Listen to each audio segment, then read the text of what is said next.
കൊച്ചി ധനുഷ്കോടി ദേശീയപാതയിൽ കാട്ടാന ഉൾപ്പെടെയുള്ള വന്യമൃഗങ്ങൾക്ക് റോഡ് മുറിച്ചു കടക്കാൻ 3 അടിപ്പാതകൾ നിർമ്മിക്കാനുള്ള പദ്ധതി വർഷങ്ങൾ കഴിഞ്ഞിട്ടും നടപ്പായില്ല.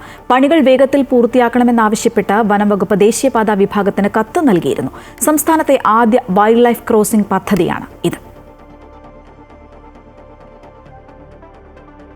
കാട്ടാനകളും മറ്റ് വന്യമൃഗങ്ങളും ദേശീയപാതയിൽ ഇറങ്ങുന്നത് തടയാനാണ് അടിപ്പാതകൾ നിർമ്മിക്കാൻ വനംവകുപ്പ് തീരുമാനിച്ചത്. ഇടുക്കി ബോഡിമെട്ടിനടുത്ത് തോണ്ടിമല, മൂലത്തറ, ആനയിറങ്കൽ എന്നിങ്ങനെ 3 സ്ഥലങ്ങളാണ് ഇതിന് കണ്ടെത്തിയത്. റോഡിനായി വനംവകുപ്പ് വിട്ടു നൽകിയ സ്ഥലത്തിനും മുറിച്ചുമാറ്റിയ മരങ്ങൾക്കുമായി ദേശീയപാതാ വിഭാഗം അടച്ച തുകയാണ് പദ്ധതിക്കായി ഉപയോഗിക്കുക.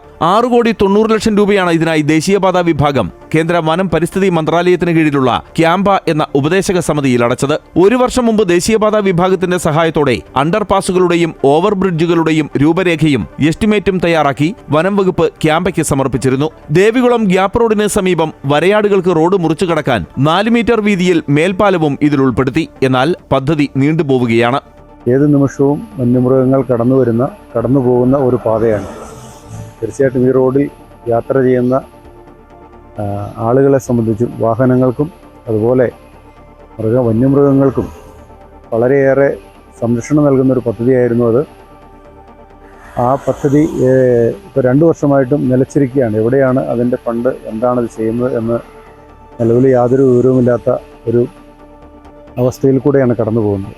വനം വകുപ്പിന് ഇവ നിർമ്മിക്കാനുള്ള സാങ്കേതിക സംവിധാനങ്ങളില്ലാത്തതിനാൽ ദേശീയപാത അധികൃതരെയാണ് ചുമതലപ്പെടുത്തിയിരിക്കുന്നത്. ദേശീയപാതയുടെ നിർമ്മാണം പൂർത്തിയായിട്ടും അണ്ടർപാസുകളുടെ പണി ആരംഭിച്ചിട്ടില്ല. പദ്ധതി നടപ്പാക്കാത്തതിനാൽ ദേശീയപാതയിൽ പല ഭാഗത്തും കാട്ടാനകൾ റോഡിലിറങ്ങുന്നത് പതിവ് കാഴ്ചയാണ്. MC Boban, Amrita news, Idukki.